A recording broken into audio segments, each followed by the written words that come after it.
La gestion pilotée est un terme qui est très vague dans l'assurance vie et qui englobe des choses de nature différente. Je vais mettre 3 univers. Il y a tout d'abord ce qu'on peut appeler la gestion pilotée, qui est de la gestion profilée, qui marche pas si mal. Consiste à dire, Cyril, je te fais un truc tout simple.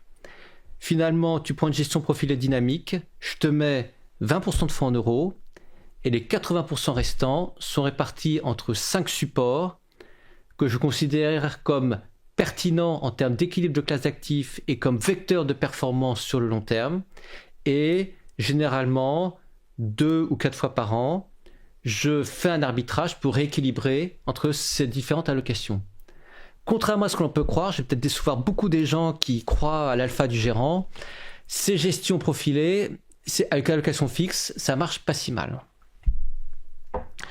Après ça, on va trouver les gestions sous mandat, avec 2 types de gestions sous mandat. Il y a celle pour laquelle le gérant, c'est l'assureur, qui peut prendre conseil auprès de ces gestions externes.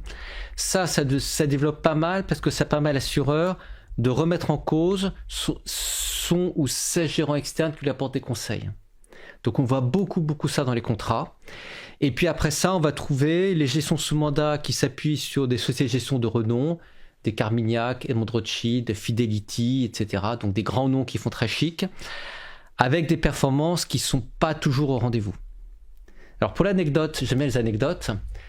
Aujourd'hui, on parle beaucoup des fintech. C'est très à la mode. Il y a beaucoup de fintech. On parle beaucoup qui se lancent en assurance vie. Et vous savez ce qu'ils font pour être toujours en tête des performances? C'est très malin. En fait, ils vont vous sortir leur gestion profilée. Ils vont vous la décliner finalement en 40 profils différents. Donc c'est très malin.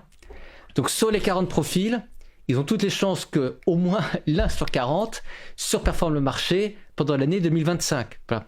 C'est un peu comme si un gars s'amusait à faire une gestion active CAC 40 et qui disait finalement je lance 40 fonds différents et dans chacun de mes fonds, je décide de retirer 3 sociétés.